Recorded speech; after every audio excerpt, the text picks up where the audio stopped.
for me to wear it. But we've used them in almost every flick since Mallrats. Really? Yeah. That's got to be fun to use. It looks like it's fun. It is a cool thing, but the people that wear it's heavy. The camera is heavy once you got it on there. Unless you're shooting with like a digital camera. When you're shooting film cameras, those things are fucking heavy. So the dude will put it on there and it stabilizes, but after a certain point, he's like, all right, I'm putting it down. There's a big rush to get it off him because he's just reached the ready point to where fucking he's like, collapse. Yes, totally. But now with a lighter camera, with like an HD camera, you wouldn't have that problem. You could sit there and probably wear it most of the day if you want. How does it not shake when you run? It's got gyros built into it, some kind of, what are they? I think they're just called gyros, right? Those things that keep you balanced no matter where you are. The thing that prevents gimbal lock in the... Gimbal lock. I love saying gimbal lock. There it is, yeah. They use it in the snow. See all that running stuff. How'd they prevent their footprints from showing up in the snow? That's why they don't look down at the snow. That's pretty They kind of good. keep it up here and don't look back too much. And Danny fills the frame, so you're not seeing the trail behind him too much. Otherwise, you'd see two sets of footprints, and you'd be like, why isn't the cameraman helping the kid? So, yeah, like, help that boy. His father's trying to kill him. Hit the man with the axe with that heavy camera, you selfish asshole. So I'm trying to get the shot. That was a very scary thing, though, when he's fucking backing up. And you're worried Nicholson's going to come around the corner and fucking catch him backing I just up remember on his being a own kid footprints. and being like, that's clever. Like, I never would have thought of that. I would have been Me neither. killed. It made me feel like stupid as a Stupid, kid. 'Cause totally. I'm like, oh, God. I would have just, like, dropped and cried, like, don't kill me. Then again, you wouldn't have like Brady's drooled and kids. summoned a Negro from Florida either. You wouldn't have written murder backwards. Those are all the tips, man. Yeah, little like things. parents can't read those signs anymore. When your kid's writing murder backwards, it's time to pay attention. You wouldn't have worn an Apollo sweater that was I torn. might have. That I might have done. The kid walked into the fucking, I guess the tub lady or somebody ripped his little sweater. Yeah. It was supposed to be the tub lady who abuses him. And then he Nicholson's tells his frozen mom, face. and that's what she thinks it's Jack Nicholson. Maybe he hurt him. Jack with the worst suggestion ever. Maybe he did it to himself. His wife's like, you idiot. You shitty book. I'm going to go see Lloyd and have another drink. Shut up. Oh, Lloyd, the ghostly bartender. He's great. He was I in would love Paths to sit Glory. and get a drink from Lloyd. Hair of the dog that bit you, Lloyd. Hair of the dog that bit you. Lloyd knew just what to say. He was the guy you talk to. Your money's no good here. That's what you want to hear when you're going to pay for a Of course you beverage. do. At Aubon Pen. Best bartender from here to Timbuktu. Timbuktu to Portland, Oregon. Yeah. Portland, Oregon, Portland, Maine. Portland, Maine. Corrects himself. Then describes how he fucking broke his kid's collarbone by accident. He does. He somehow finds a way to blame him, too. 5 miserable months on the wagon. But the way he holds that drink and the way he fucking sucks that down, it's like, God damn it, that's what it looks like to take a drink when you're dying for a drink. Yeah. That was terrific. I know. I've seen it a lot in Danny's face.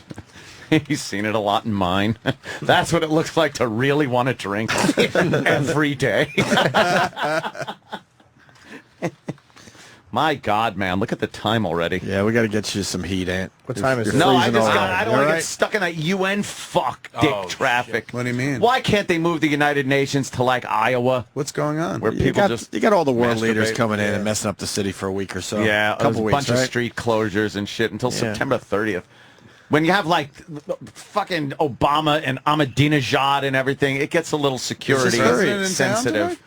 He's coming in Wednesday. It's just so But there's a bunch of inconvenient diplomats for everybody. here. They closed down like everything around the Waldorf I Astoria. saw some so streets were closed down as I was coming in. yeah, I don't know if I could get out going eastbound. The knows? streets I usually take, I might have to go Up and further around. down. I don't know. I don't fucking know. You'll figure it out. Cocksuckers. You can get around town, right? Cab-wise and shit. Yeah, you're still kind of fucked. They have frozen zones. Yeah, where they're frozen just zones. That's something that you never want to hear. Yeah. And then you'll just see like 5 SUVs with lights on them, blinking, and every part of the road shut down with motorcycle cops following them, and not know who's what, where. Just when they take a lane away and they do the cones in the middle. 57th Street. Oh, fuck. Certain guys get that, but like right, Obama, let's- the whole let's say area the shut down. Yeah. They shut the city down for Obama, basically, when he moves I around. hate that one. We 57th. watched last time, Jimmy. 2 lanes. They change it to 1 fucking lane either way, and the middle they cone off for diplomats just to drive back and forth. That's smart, though.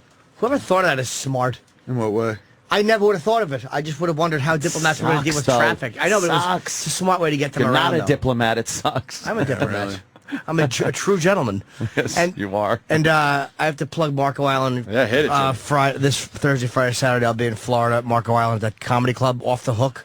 So come see me if you're down there. Off the hook, is it? Yeah. And the big news, Kevin Smith's Smodcast starts back up on the virus. Very cool. Starting this weekend. We're going to have promos explaining the whole thing on the channel. Hey, can I plug something else, too, that starts this week? Over at smodcast.com. That's the our little podcast network over there. Tuesday, we start a hockey show. Really? Yeah, my friend Walter Flanagan is doing a show with a couple of our friends called Puck Nuts. Nice. And it's mostly Devils oriented, but all of the NHL. So that's our first kind of like non-comedy, but there's a lot of laughs in it, but more That's exciting. sports oriented. I'll We're check trying that to out. diversify the You network. are all Trying to over grow the We got place, 7 man. different shows. Now there's 8 different shows a week. Like we have 8 one different day we have shows 2 a shows. It alternates. So it's they're all different. He's taking over this channel. We're fucking finished. Not at all. You feel it? We're done. All right. Well, Kevin, it's always a pleasure. You know that. Yes. Awesome being here. Thanks for having me in. And only for you fun. guys do I fly early. I was supposed to be on an 11:55 flight last night. That would have got me in at like 8 or 9 or something Right. like that. No, we appreciate I it. jumped on the 9:30 so I could come out and sit down. Are you selling Fine, tickets tonight fine or no? jump. It's not.